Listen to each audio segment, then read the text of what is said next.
Hello and welcome to Geoscope on Politics Social. I am Graham Hughes and I am joined as always by Ollie Bowlerhatman. How you doing, Ollie Bowlerhatman? I'm all right. I've got a question. Oh, are we questioning? Where's the bowler hat, man? You're preempting. Am I? Preempting. Am I? Anyway, we were a bit late getting started today. Sorry about that. So there will be people joining us. So just gather, file in at the back, everyone. File in at the back. Big shout out to Diz and Hayham Puds and One Angry Pagan. Someone called Bowler Hat Man who says soon in like an I am always ominous. soon. I always imagine that. An anonymous voice. And we've got Richard Grumpy Gate. We've got Hayham Puds. We've got Liam. We've also got Kieran Crossan and Billy Kershaw. And we've got Richard giving us lots of badgers and lots of penguins. ice pandas. Okay, so if you would like to join our lovely friends in our lovely chat, all you need to do is hit that subscribe button and wait for about a minute and you'll be able to join them. So what do you want to talk about first? Do you want to talk about Brexit or do you want to talk about Israel? Let's talk about Israel first. Oh my God. Yeah, we'll start off with this. So the UN is warning that 14,000 babies could die in the next 48 hours. And they said that about 12 hours ago, so I'm guessing it's 36 hours now. It is just insane. The Integrated Food Security Phase classification says that the entire population of Gaza is facing acute food insecurity. UN aid trucks entering Gaza, but they're not reaching warehouses. There was not a single delivery made as of today. And this is causing an absolute humanitarian collapse. Clinics running out of medicine, no clean water. The WFP bakeries are being shut down and children are starving. This is a genocide in real time. And Israel is just going ahead with it. And even Britain, France, and Canada are saying, right, this is it. We've had enough. Britain has suspended trade talks with Israel, which is the least they could do. They've placed sanctions on settler groups and individuals, and they've summoned the Israeli ambassador. David Lammy, did you see David Lammy in Parliament today? Yeah. He was going toe-to-toe with Priti Patel, who's just an appalling human being. Yeah. And I wish people bring up the fact that why she got fired from her job the last time she was actual foreign secretary, because that's worth bringing up. She's the shadow foreign secretary. So Ollie, please tell me how Priti Patel got fired from her last job as when she was foreign secretary. Priti Patel was fired because she was having meetings and conducting government policy without the knowledge of the prime minister or the cabinet at the time. Yeah. So yeah. How many meetings? I wonder if anyone's actually asked that question. How many meetings has she had? In a very similar vein, since she became Shadow Foreign Secretary. Well, that would be, I think, a very urgent question someone might want to raise in Parliament. Yeah, yeah. Well, David Lammy has spoken of a new dark phase, and Israel's actions, he said, were monstrous, dangerous, and utterly intolerable. This is the moment that the international community has well and truly run out of patience. Allies, Israel, can no longer hide behind the mantra of self-defense. This isn't self-defense. You don't need to defend yourself against babies. And Israel is undermining its own legitimacy and pushing its allies away. And you know, there was someone who called in LBC earlier. Did you see this? Yeah. And they actually said, what's the point of letting the babies live? They'll only grow up to be terrorists. Well, maybe they won't grow up to turn into terrorists if you improve the situation in Gaza. You know, break the cycle of violence and, you know, find a way to come to terms. Yeah. In this. Opposition figure Yair Golan has warned that Israel risks becoming a pariah state like South Africa was under apartheid. And I could totally see that. And the thing is, this means that it's a failed state. And I don't mean that in economic terms, which is how it's usually used. I mean as The idea of Israel has failed if that's what happens, because Israel was supposed to be, from the outset, somewhere where Jews could go and live in freedom and without fear of oppression or violence against them. And the exact opposite is happening. They can't live in freedom. They become the pariah of the world. No one's going to invite them into their countries. If you're talking about peace of mind, they're never going to have peace of mind if the whole world turns against Israel. It's bad enough that all the neighbors don't like them.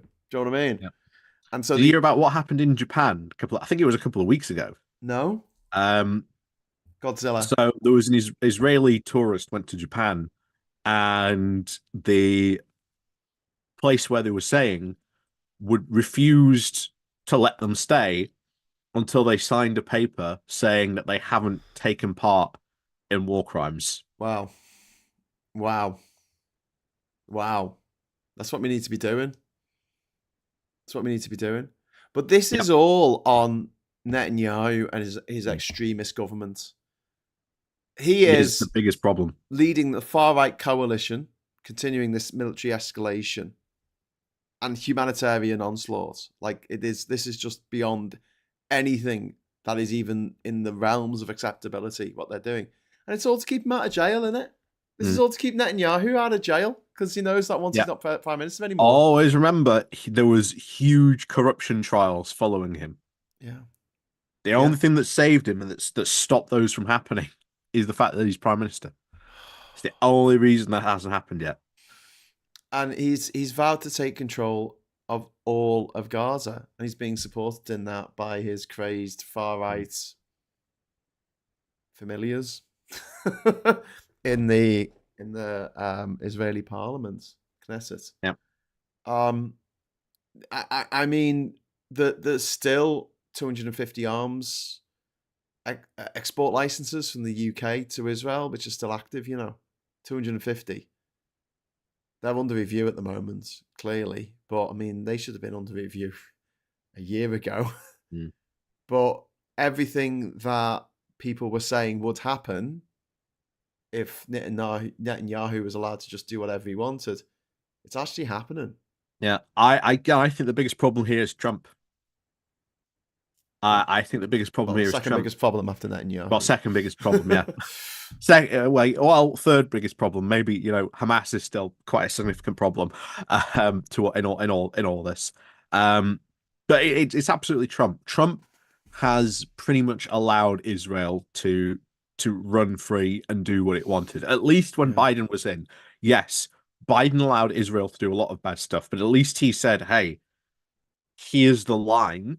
Yeah, there's no line with Trump, is there? There is no line, exactly. Now you can say, "Oh yeah," him saying, "There's the line" was bad, and what Israel did before that, etc. Yeah, absolutely agree. But at least you knew Biden was going to rein him in. Yeah, and you knew there was a point where it would go, right, enough is enough, and they pulled them from the brink, and that did happen a couple of times. But the pretext of this is the Israeli hostages, some of whom are still being held by Hamas. But the hostage families are calling for an end to the war. When they had the ceasefire earlier in the year, loads of hostages were released. Loads of them. And then it was supposed to be a phased return over many months. And it was Israel that broke the ceasefire. I know there's a little bit of he said, she said in all this, but it was Israel who said, "Oh no, we can't trust Hamas anymore. We're going to start dropping bombs on them again, or dropping bombs on Gaza." And then that whole ceasefire that Trump was taking credit for, even though it happened the day before he's inaugurated somehow, that whole ceasefire was just thrown in the bin. No end date to this, no strategy, no legitimacy. And this war in Gaza is turning Israel into an untouchable state, like a state that no one wants anything to do with. It doesn't. What's happening does not guarantee any future safety for the people living in Israel. It's condemning them really to a lot of future very negative consequences that are going to be around for some time. like we Yeah. said with the situation in Japan I just mentioned a couple of moments ago.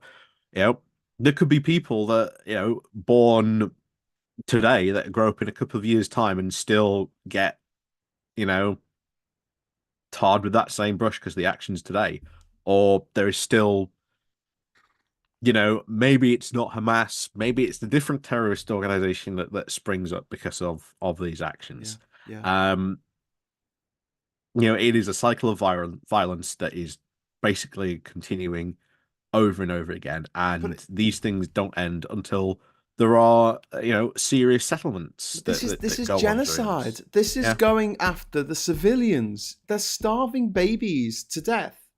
People are eating rotten food. They're struggling to get clean water. The hospitals have run out of medicine. They're struggling to get nutrients to babies. Mm. That's got nothing to do with the agenda of taking out Hamas. In a lot of ways, Israel's already achieved that. They're taking out Hezbollah for all Oh intents yeah. and purposes. Iran has essentially been neutralized as a threat in the region. They've done that. Mission Yep. accomplished. This is just pure sadism, and there's no excuse for it whatsoever. And I know we've got to be careful with our language when we talk about Israel because of the historical connotations of these words. But this is doing to the Palestinian people what the Nazis once tried to do to the Jews in Mm. Europe. The same lack of decency, lack of humanity, the same sadistic glee Yep. of what, killing babies to get rid of that mentality that Nobadu called in LBC of, oh, they'll just grow up to be terrorists. That's how every Yep. genocide starts. Do you know what I mean? Oh, it's all right to kill the kids because they might grow up to be bad people. I mean, this is, and also, do you think that what Britain and France and Canada are doing at the moment, do you think it's enough? I mean, this is concrete action, but is it's only a threat. I mean, can you see it actually Mm. having any effect on Netanyahu or empowering the opposition to Netanyahu to?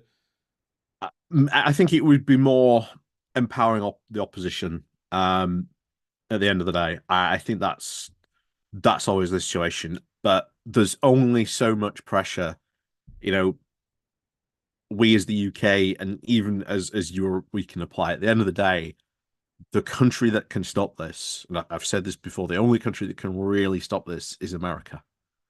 And until Donald Trump decides Do you not think Europe to do can though? something, There's I don't know, no, 27 because members of the EU, and only 11 of the them US will recognise still back. Palestine as an independent Yeah. state, The which I think US is will wrong. still back Israel. That is still the biggest problem. They can still supply Israel with a lot of stuff, even if it's sort of through trade. Um, they will find, I'm sure, ways around that. But it's at the end of the day, it's all goes back to the US Yeah, on this. yeah, Um, and again, Trump's in the White House. You yeah, know, there's just sometimes, unfortunately, yeah. he's there. Paula Thomas in the Yeah. chat. Thank you very much for the super chat. Is this not the inevitable consequence of creating an ethno state? Well, I don't know. Pakistan was created around the same time for pretty much the same reason, but for Muslim people who felt threatened living in India, or British India as it was then. The countries are where they are, and I think that the worst thing that the West do is not regard Yeah. Gaza and the West Bank, Palestine as Palestine, because how I can you have a two-state solution if you don't even recognize one of the Yeah, states? it has been that. It really has been that during the early 2000s, well, yeah, during about the early mid 2000s, there really was a big push at the time by a really big Palestinian peace movement that was going to the UN saying, "Hey, you need to recognize this. You need to do this. This is happening."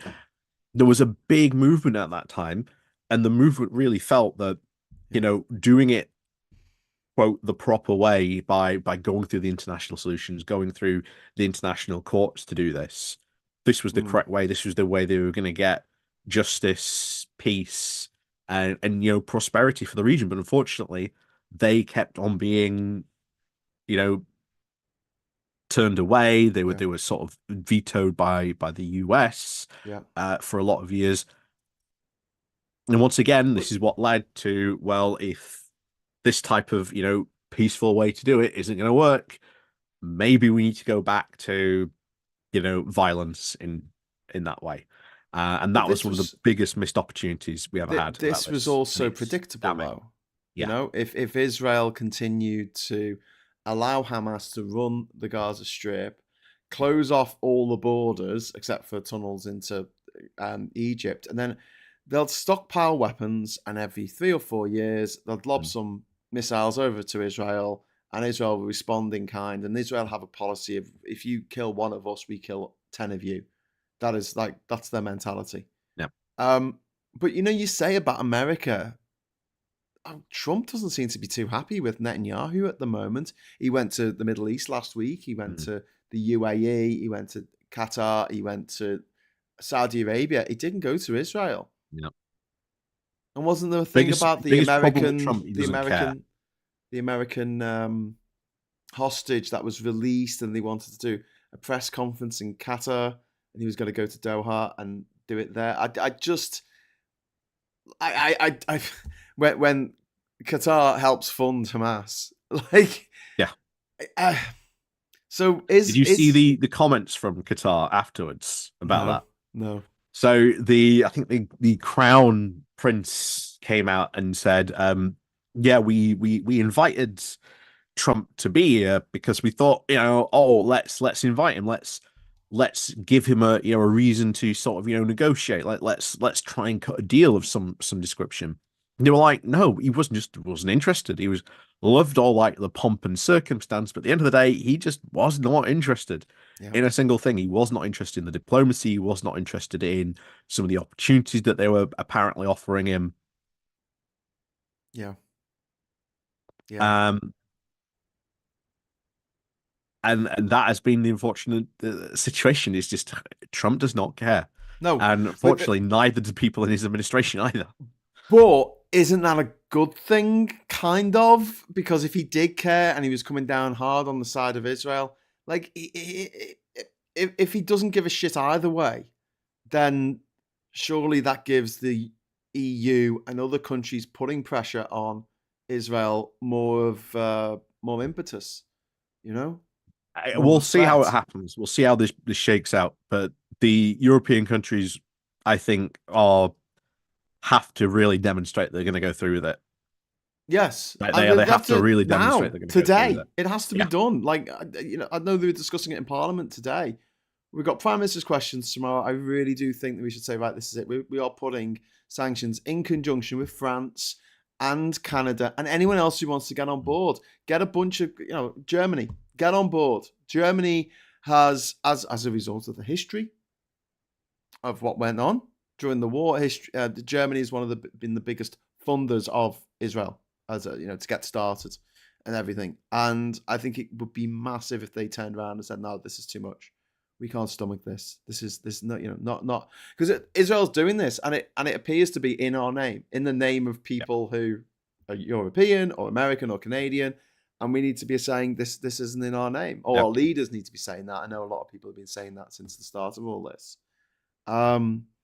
It's just what an absolute horror show, and really, it's shown just how fucked up Netanyahu is. He is not a good person. He is not a nice person. That man should spend the rest of his life behind bars for what he's done. But, he's rich and powerful and well-connected, so he probably won't. Captain Coconut, thank you very much for the £5 super chat. The threat of being called an anti-Semite falls short when the retort is to call them a genocidal maniac. Anti-Semitism is no longer a weapon for them. I've been critical of Israel, and I've never been called a anti-Semite, and I think there's a few reasons for that. One of them is I tend to always tried to avoid using the Z word, because it doesn't necessarily mean to me or to you or to Ollie what you think it does to other people when they hear it. You don't know how they're going to interpret that. And also, I've never called for the destruction of Israel. I've never said that it's an illegitimate state. I don't think that it is. In the same way that I don't think any state in the world can be deemed illegitimate in this day and getting age. rid of Israel does not solve this problem. That just opens up a whole different can of worms in this regard. You just couldn't do it. It's unpractical. It's not a practical solution. And also, when people say, whose side are you on? Are you on the side of Palestine? Are you on the side of Israel? I'm saying, no, I'm on the side of peace. I'm not on either side, you know? I want there to be peace. I want them to work towards peace. I don't want Israel to be crowing about winning. I don't want Hamas to be crowing about winning. It's not about that. It's about stopping the conflict and finding a way for these two countries that, you know, there's so much similarities between them and so much history between them, and the fact that they can't live in peace next to each other is mind-blowing. How they can't come to a common agreement is it's devastating. It really, really is. But this is, you know, you piss with the dick you got. This is the situation we have in the world right now. What can we do to make it better? And I don't think that declaring that Israel shouldn't exist makes it better. I think that pushing for sanctions against Israel for doing this shit, calling them out, empowering the opposition. This is something that we just don't do enough. You know, if we were the CIA, right, and this was the 1960s, we'd be empowering the opposition, wouldn't we? If a government, there's a government in a country, right, and we don't like that government, what would we do? We'll supply arms to the you know, the Zapatistas, the people fighting back against the government, because we want a different government in. And like, I don't know, there are loud voices in Israel calling for the government to stop what they're doing, calling for the IDF to stop what they're doing. And I think that there have been protests this week in Israel about this as well. I think that's something else that doesn't get brought up enough. That there have been people in Israel protesting against this, and we need to empower them. They need to stop this. And well, I think their next election, I believe, is next year. I think. Okay, so put it this way. I think it is. I know Jewish people who will join a protest against what the Israeli government are doing in Gaza, but they will not join a protest to say that Israel shouldn't exist. Do you know what I mean? So we need to separate those two things out. If you really think Israel shouldn't exist, you go march over there. That's fine. Believe what you want. But like, if the intention here is to save the people of Gaza as best we can from that trauma, the horror, the death that is going on right now, then we've got to get everyone we can on side. And we talk about people protesting in Israel. They're protesting against what their government's doing. They're not protesting for the end of Israel. They don't think Israel should just stop being a thing. So yeah, separating those two things out in our minds and our physicality would be good. Would be good. So the next elections for Israel are next year on Tuesday, the 27th of October. So hopefully at that point, we might see, you know, Netanyahu get voted out. It's over a year. But it's over a year. And he's talking about taking over the whole of Gaza. Displacement's happening as well. They're telling people to move again. The people who were pushed down to the south of Gaza, and then they moved back up to the north once Israel pulled out, kind of. And now they're being pushed down again to the south. It's a horrific situation. There's still 250, like I said, arms licenses in place, all of which can be reviewed by the British government, and I think that they really need to do that. And I really hope that the UK, Canada, and France can put pressure on allies like Germany and the US. US and Germany are the biggest arms suppliers to Israel. If they say no, that that's it, you're not getting any more weapons. Because don't forget, Israel needs to protect itself as well. It can't just use everything it's got and then go, oh shit, okay, well, we'll make some more weapons ourselves. They haven't got the facility to do that in Israel, and they haven't got. They are surrounded by a lot of countries that want to get rid of them. Let's also remind ourselves why the Israeli military is like it is. Netanyahu's so similar to Trump in that they don't understand friendship. They don't understand how important it is to have allies and people on side. at the start of this war, there was a lot of talk before this. One of the reasons why, at least one of the reasons why Hamas did the attacks on October 7th was the fact that they felt that the normalization of relations between Israel and Saudi Arabia was going too far and that they were left out of it. Yeah. So that was one of the big driving forces to go ahead with the attacks on October 7th. And I think it is remembering the fact that everyone has to be involved in these conversations, including at some point maybe Hamas. No, they do. But they absolutely do. We had negotiations with the IRA. Yeah. The South African government, the apartheid South Africa of P.W. Botha, they had conversations, and F.W. de Klerk, they had conversations in secret in the UK with the ANC at the end of apartheid, because they had to. Yep. You know, the John Major government had negotiations with the IRA in the lead up to the Good Friday Agreement. You know, it was John Major. He doesn't, honestly, I like, he's a Tory. I'll never forgive him for that. But John Major played an instrumental role in the end of the Troubles in Northern Ireland, because they were prepared to sit down with the terrorists and negotiate a settlement, which kept both sides of a sectarian divide that were not divided by much to keep them both happy. I still remember the Spitting Image song, Let's Blow the Whole World Up, where it was like an Israeli and a Palestinian, and it was like, you don't eat pigskin and you don't have foreskin. And he goes, I don't eat pigskin and I don't have foreskin. And then they sing the song, Let's Blow the Whole World Up. And then you've got, it's like potato, or whatever. And then they had Northern Ireland, where it's like, I blow up Enniskillen. No, I blow up Enniskillen. I do the bombing and I do the killing. And then they sing, Let's Blow the Whole World Up. And it's like, always comes back to the fact that there's so much more that unites people and divides them.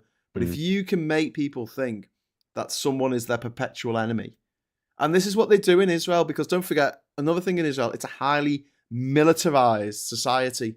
So as soon as you're 18 years old, you have to join the military. And you can join as a medic, maybe, or something, if you don't want to use a gun. But you've got to join the military. Yeah. And people talk openly about the Palestinians as the enemy. They refer to them as the enemy. And this is going back 25, 30 years, you know. There's an organization that is like IDF members who speak out about this, who speak out about their time, in the IDF and what happened, to them and stuff like that. So I think that's well worth pointing out as well, that, they are forced into this. This is conscription. Yes. You have to do this or else you go to jail. So it's either you do that or you leave the country. When I was in Israel in 2010 near the Wailing Wall, there was a passing in ceremony or whatever. It's, when the young cadets get their stripes or whatever. And what were the two things you think each one was handed? I don't know. What were they? A gun and a Bible. That's a deadly combination right there. So yeah. Oh, not a Torah, not a yeah. Well, it's the Bible. It's the first bit of the Bible, just because we tacked on a little bit at the end. It was the Pope all along. But yeah, and this is really the crunch time. And I think a lot of people have fatigue about this, the same way we have fatigue about what's happening in Ukraine. Because at the beginning, it is shocking. At the beginning, we're like, oh my God, is there something we can do to help? What can we do? And then by day 1,742, you're kind of like, oh, it's the same thing again. And I think it's really important right now that we don't fall into that trap, because this isn't just your typical invasion bullshit. This is actual systemic killing of babies, going after babies with like sadistic glee and saying, oh, well, it's all right because, they might grow up to be bad people. Kieran Crossan, thank you very much for the £5 super chat, my friend. I think Mark McGuinness once said, you make peace with your enemies, not your friends. Yeah, thank you for the super chat, and very, very good point, I was going to say Torah, says Chris C, and One Angry Pagan says the Torah. Yeah, but Jewish people still refer to the Torah as the Bible, That's where they got the name from. Just means book. Biblioteca. It's not full of Bibles. Well, they might have one or two. But yes, I also think that when we talk about Israel, because it is an uncomfortable subject for a lot of people to talk about, and I completely understand that. I completely get that. But that shouldn't prevent anyone, whether they are Israeli or not, whether they are Jewish or not, from speaking out about the horrors that are going on. And some of my friends who are Jewish, who are my friends who are the most outspoken about the crimes that Israel is committing, or the Israeli Defense Force, they are Jewish themselves. And they feel like they would be attacked if they went into a because they feel for their own safety now based on what's happening, and they have no control of that. So not only is Israel failing to make the Jews who live in Israel feel safe, it's also failing to make Jews around the world feel safe. And that's why I would call it a failed state. It's failed in its what? Yeah, you had one job, and you have failed to fuck at that, because it's not just the fact that it's the people of Israel who are suffering, as well as obviously clearly the people of Gaza by an order of magnitude, but it's Jews around the world who don't feel safe anymore because of the actions of Israel. And it's bad enough, that they have to deal with all the fascists and the morons and the KKK and the neo-Nazis and all that. And every conspiracy theory, Ollie, ends with the Jews did it. Have you noticed that? It's funny, it's shocking that. The world's flat, the Jews did it. All right, mate. All right. They built a big wall of ice around the world to stop the water from pouring out over the edges. Oh, yeah. Sort of thing they'll do. Yeah. So yeah, let's move on to another topic. Oh, do you want to move on to something that's just happened? Just before we came on there, like literally 40, well, not that long ago before we came on there. We are deploying the king to Canada. Yes. Release the king. Yes, we're releasing Charles. He's going to Canada, and he is going to tell Mr. Trump Canada is not for sale. Cool. Cool. Do it. So that will be interesting. That'll be very interesting when he comes for his sit down meeting. Maybe that still goes ahead. Yes. No, I'm still torn on that. I'm like, one part of me is like, it's diplomacy. Using the royal family in this way has been done before. It's actually had, from what we've heard, some good effect when it's come to the whole Ukraine stuff. On the other hand, it's inviting Boris, not Boris Johnson, but Donald Trump over here for a slap up tea, essentially. Yeah. I just still feel a bit, torn over that. But I do kind of like, the fact that we have had diplomatic upsides to that. Yeah. Yeah. I mean, that's he's going to say he's going to say he will make it clear that Canada is not for sale now. It is not for sale ever. Yeah. Yep, that's told Trump. That's told Trump. Yeah. We could talk about the weather if you like. The fact that we've had this dry spell in the UK, the driest spring on record by a mile. Meanwhile, almost 300 million people around the world are currently at risk of death through starvation.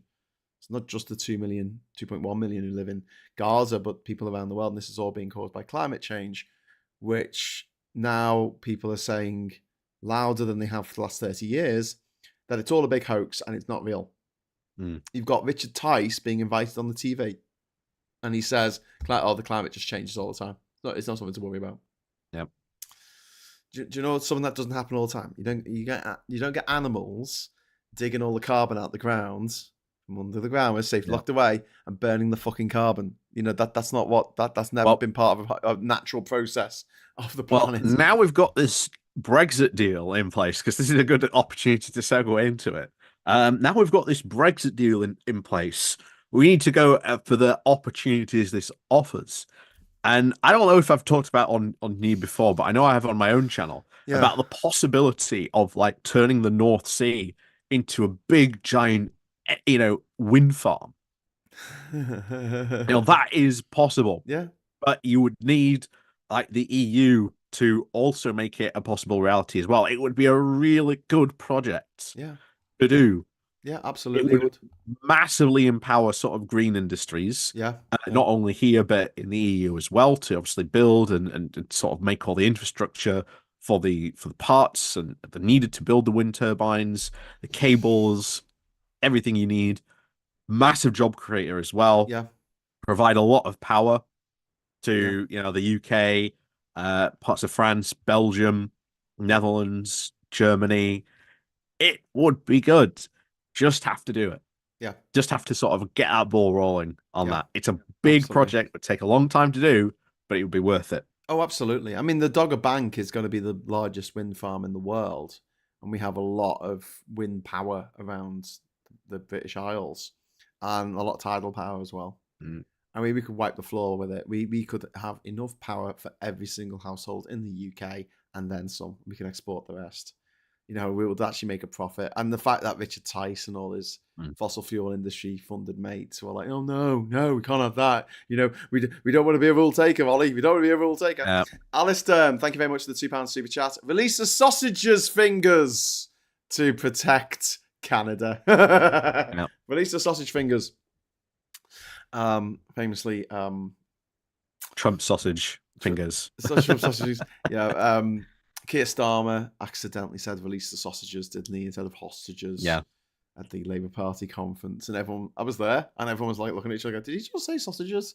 Did he just say? And everyone's like checking the phone to see what the commentator did. He just said sausages. Yeah, but then he did actually release the sausages, and now it's okay to sell sausages and hamburger meat and uncooked meats to the rest of the EU. Yeah, it is a big deal. This we should be making, I think, a very big deal of this. Does it solve all the problems of Brexit? No, but it's a start. No, yeah, it's a start, and it's a very, very, very good start. I think anyone who is like, Remainers like us should definitely be looking at that and going, that's a good start. Well, I think the European movement put forward their 10 things that they wanted, and this ticked 5 of them off the list. And that's phenomenal. I mean, Erasmus Plus, brilliant, bring it on. And then, allowing photosanitary checks to be done on site rather than in transport effectively. You don't have to do it twice. Yeah. And seeing the likes of Tice and Kemi Badenoch whinging freak out about it. And Nigel Farage, they've got nothing.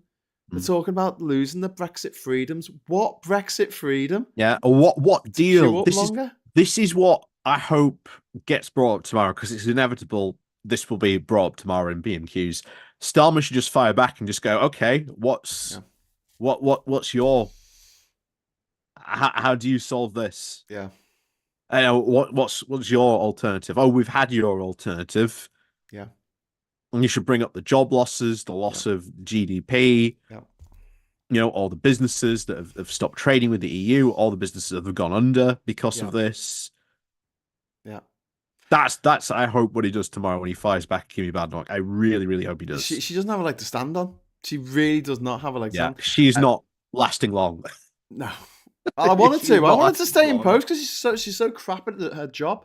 Alistair, thank you very much for the £2 super chat. Make North Sea have a lot of power too. Yeah, absolutely. The North Sea does have a lot of tidal power. Yeah. And David Faulkner, 38 Hong Kong dollars. And I agree with this. My two favourite chaps, Geoscope, Ollie and Graham. Rename Israel-Palestine. Call it the Holy Land. Jews and Arabs are both Semitic brothers. It's funny you should say that, David. So thank you for the super chat. I agree. And one person that I know who is a Palestinian, he's actually he's got an Israeli passport, so he's an Arab Israeli. And he's an atheist. And he wants a one-state solution. And he does want to do that. He wants to call it the Holy Land, and everyone gets to live together. Yeah. If you want to go and live in the Golan Heights, you can. if it's part of the country. I mean, it might be part of Yeah. Syria by then. But... has its own issues, has its own issues. A single one-state solution. So, but it is again, it's just as difficult. But both solutions, a two-state and a one-state solution, have their own problems and issues. So it could do it. But what's the issue? The big issue, right? Well, big issue is demographically. The idea that there'll be more Muslims than there would be Jews, and therefore they would vote for the Muslim parties, and therefore the idea that again it wouldn't be a Jewish state. So what they've done in Lebanon, where they had a similar problem with Christians and Muslims, there was a Christian minority, but a large Christian minority. Yeah, you could have power sharing government like we've got in Northern Ireland in Stormont. Well, I was going to mention Northern Ireland as well, because they are a good example of if you're from Northern Ireland and you regard yourself as British because you're geographically challenged, you can get yourself a British passport. If you want to regard yourself as Irish, you can get an Irish passport. If you're feeling fruity, you can get both. It's fine.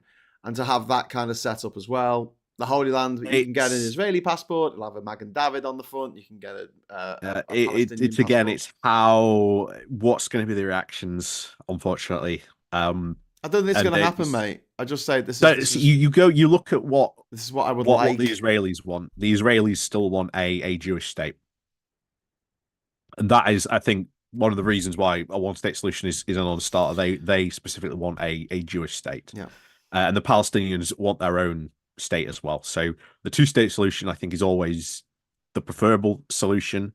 I think it has the least roadblocks to sort of a future peace agreement. But again, a one-state solution could work, but you've got two groups of people saying we want our own states. Yes. So, or maybe a one-state solution, again, while it could work, and there are, again, examples of that working out there, I don't know. I don't know if that could work, because let's say you've got two groups of people both saying they want their own state. Yeah. So, but isn't it ridiculous that it's your country here, if you want to go and live in Brighton, you don't have to turn up with a gun and a Bible and kill people who are in the way and take their stuff, do you? You just buy a house in Brighton. Yeah, but this all comes back to the point of, nationalism and sort of feeling, belonging to a sort of a state type of thing. I don't understand it. I'll be first and foremost up in front about that. I get it. Look, there's a lot of historical baggage there on both sides, on all sides. Don't forget, you've got the Ethiopian Coptics, you've got the Armenians there, you've got different sections of Jewish society. You got the Jews, but you just got you got the Orthodox Jews who are more frumpy, and then you've got the frummy even, and then you've got like the Reformed Jews who are more sort of liberal and allow people to convert to Judaism, which some of the older sort of Orthodox faiths don't. There's lots of different flavors of it all, and the thing is, it's very frustrating about sort of all of this is that Judaism, Islam and Christianity all stem from the same patriarchs. They all have Moses. Yep. And they all take from the same holy books, the same characters in different orders, I guess. But Jesus is in the Quran. Only he didn't get killed on the cross. He gets rescued by a horse with the face by the of Judean people's friends. Even better than that, mate. Front of Judea. It's by a flying horse with the face of a woman. Rescues him off the cross, which I kind of love. I just like it's like a Hollywood ending that's been tacked on to like this sad story, and then they show it to a test audience, and the test audience is like, "Oh, that's not very nice, is it?" Oh, actually, no, I'm getting it mixed up. I think it was Muhammad, peace be upon him, who went up to heaven on the back of a horse with the face of a woman. But yeah, Jesus was rescued at the last minute by angels, by the assassins, the Suicide Squad. Yeah, turn up and commit suicide. The Judean People's Front. The Suicide Detachment.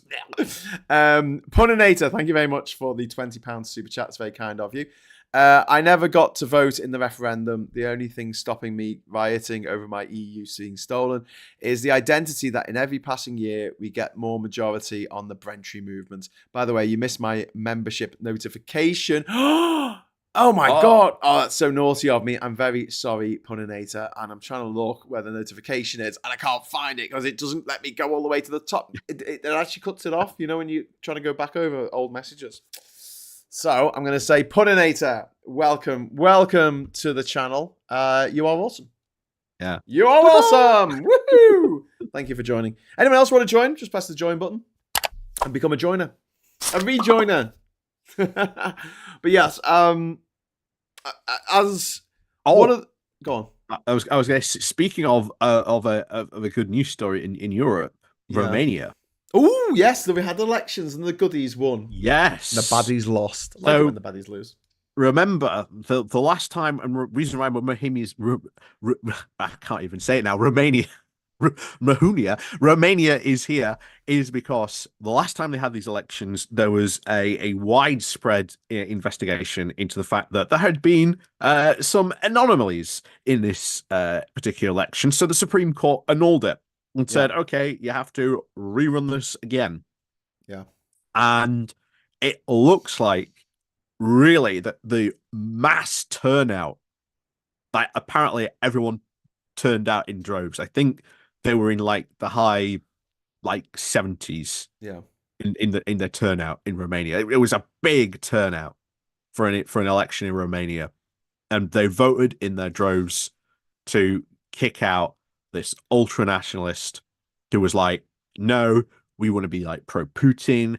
I'm going to be like antagonist against the EU. We're going to I can't remember what they call their version of Brexit now, but we're going to sort of look into that, maybe even hold a referendum on it. And the Romanians gave him the absolute boot on that. Absolute boot on that. That was amazing to see that. However, twist in this tale, because now the ultranationalist is now calling for this election to be annulled. Annulled, yeah. He's claiming foreign interference. Yeah, George Simeon, his name is. He's claiming that it was subject to foreign interference. Whether dead people voted, back up that claim, I don't know. Dead people voted. There was funny money coming in, funny money from other countries. He's just full of shit. Yeah. Alistair is being very busy in the background here. Alistair has just gifted 10 Politics Social Gift memberships. Thank you, Alistair Kerm. You are the best. We have Toyota Corolla, great name, is now a member. And so is Stephanie White. So is Fat Panda Cat 1979. So is Secret Degenerate. And Lewis Brand. And Casa Bean. Helen Wilkes. David Perdue. Trond Ars. And Kite Oz Astril Ms. Spock. You are all members. So welcome new members to the channel. You get to stay. You need to get some party poppers. Woo! I do. I've got some. I have some in the box over there, but it's underneath a bunch of other stuff. But you need. No, this is where you need to bring out your gizmo now. You need to go party popper button. Party popper. Yeah. But anyway, thank you to Alistair, and welcome to all our new members. You now get a little rose after your name. See how Scott and Chris C, Anne Phillips, and SG and J Celine, they've all got little roses after the name. Looks like a rose from this distance. It kind of looks like the Dharma logo from Lost. Maybe there's a little bit of a secret connection there or something. I don't know. Alex French says, "Woo!" So yes. Sorry, go on. It wasn't also the only election where we had good news as well. Poland also had an election because their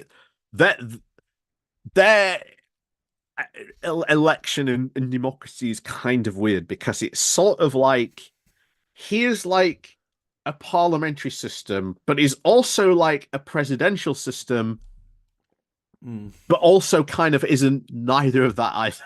Yeah. So the centralist one, but it's only the first round. They both have a prime minister and a president, and the prime minister has more power than the president. That's Donald Tusk. The president can also override certain rules in parliament. it's kind of weird. I'm not gonna lie. I don't fully understand their system in Yeah. Poland, but hey, works for them.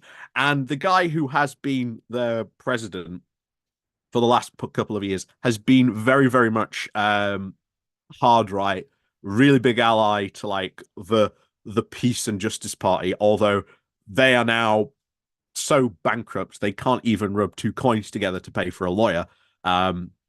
Which is going to be even more funny because the only vestiges of protection that they had in a lot of cases was Yeah. that president. So now you're probably going to see even more cases brought of the Peace and Justice's party's corruption brought now forward into the courts. Yeah. So, bravo, not only to, like I say, Romania, but for Poland. You've pulled it out of the bag. Congratulations. One of the other madder things, I don't know if we didn't talk about this. I think it was this week that it happened. Rodrigo Duterte, Dirty Duterte, who was the tyrannical president of the Philippines, who's wanted. He's not wanted. He's actually been arrested and he's been taken to the International Criminal Court in The Hague. He's now currently awaiting trial. He just got himself elected as mayor of Davao. Mayor of but I can't remember. Was it not the Philippines? What's their capital? I think it was the capital. No, it's Davao. It's in Mindanao. Davao. It's on Mindanao Island, which is one of the southerly islands of the chain. But yeah, he's now mayor. He's now mayor. But no one can swear him in. Like, how is he going to get sworn in? Yeah, because he needs to go somewhere. He needs to go to like a Filipino embassy to get sworn in. Weird times. Don't forget the president of the Philippines at the moment is the son of Ferdinand and Imelda Marcos. You know Imelda Marcos with all the shoes. And the vice president is Rodrigo Duterte's daughter. It's a little bit of a dynasty. It's a little bit of a dynasty thing going on over in the Philippines. But oh my word. Here's another story that's just broken. You know the whole Brexit reset debate? Yeah. Guess who missed it? Oh, Nigel Farage. He wasn't there. Nowhere to be seen. He was in America, wasn't he? Shortly. Yeah, he was holidaying abroad. Was he? He was holidaying. He was on his holiday. Abroad. That's what they'll go with. He spent a day in his fucking constituency since he was elected. Has he spent a day there? So here's a fun thing though. Tomorrow morning is going to be the first full council meeting of Durham City Council, County Council, not City Council, County Council, and I'm going to be streaming it live here on the Politics Social channel. So please join me. It's from 10 o'clock. Need to find out who your invisible councillor is. Did you hear about that? I posted that this morning. Yes, there is an invisible councillor. Yeah. Nobody's heard of this councillor. One of the 67 that was elected here in Durham for refuck. Nobody knows if they're real or not. There's no photos of them. There's no knowledge. They might have just made up a name. Yeah, it wasn't even at the count. No, nothing. Yeah. But it invisible. It should get very interesting very fast. But yeah, it's going to... Yeah, because Darren Grimes is now the deputy leader. So that'll be fun. Yeah. That'll be fun. It's going to be a watch party, and so I'm going to run it straight out of the Morning Brew show. I think I'll start a new stream at 10 o'clock. So normally I rabbit on them, for ages. And what I'll do is I'll just make it a different stream. It's going to be Durham's County Council first meeting watch party. I'm warning you now, it's going to be boring as fuck. Because I've had a look at the agenda and it's just basically voting for who gets to be the chair, who gets to do this, who gets to take the minutes, who gets to do that. But I'm sure they will do some absolutely stupid, bell-ended stuff because that's what the refuckers do. I'll try and make it as entertaining as possible. Yeah, watch who takes like certain council positions because child services, obviously, very big one, and adult services as well. Easily, probably two of the biggest areas that your council spends money on. Yeah. Those positions are very, very important. As we've seen now in Leicester, not Leicester, Leicestershire. Sorry, Leicestershire. There's a 19-year-old now in charge of child services who says his only qualification was that, he was a child until recently. So he's perfectly qualified for that position. Young Tories, young Conservatives, mate. Course, terrifying. I think the 20-year-old is in charge of adult services. Yeah. So what could possibly go wrong? Richard Grumpygate says, isn't Darren Grimes' mum a counsellor as well? Bless him, bring your child to work day. Yeah. I do want to ask the question of Darren Grimes if his mum knows why he's called Crafty Wang. Because she's a counsellor. So is his sister, I think. Zantasukan Amy, thank you so much for gifting 5 Politics Social memberships. That is really very kind of you. You are awesome. You are awesome. We've got QA Library, Bop de Bop, Richard Edgar, Muskinsers, and Paul J have all been gifted a membership by Zante Sukan Amy. So thank you very much, Amy, for that. And if I scroll down a little bit, Ori has dropped another 5 Politics Social gift memberships into as well. So new members, welcome. We have Ryan Skinner, Medi Doctors, Aidan Rutter, Walk in capitals, and CJ Blackburn. So you're all members now. I think pretty much everyone watching this show now is actually a member of the channel pretty much, which is really fucking cool. So thank you everyone for joining in. Thank you very much to Ori for gifting those Politics Social gift memberships. That is very, very kind of you. It is now 8:30, and although we were a little bit late getting started, we are going to have to wrap it up now. So you can go and watch Maximilian's live stream, which starts in a few seconds' time over on his channel. If you keep watching this, don't change your station, don't change the channel. We'll take you over there magically, and you can say, it's a raid, Don't Max! touch the dial. Max, Politics Social sent us. Raid! Yeah. And that would be awesome. So thank you very much to Ollie for telling us what's going on around the world. And thanks very much to you for watching. Thanks to everyone who dropped us a chat, a super chat, bought some memberships for people. You're all very, very kind. One thing I would ask you to do on the way out is just press not the join key, press the like button. Press the like button. Give us a thumb up. It doesn't cost anything. Bit of fun. Everyone loves it. So, Ollie, thank you very much.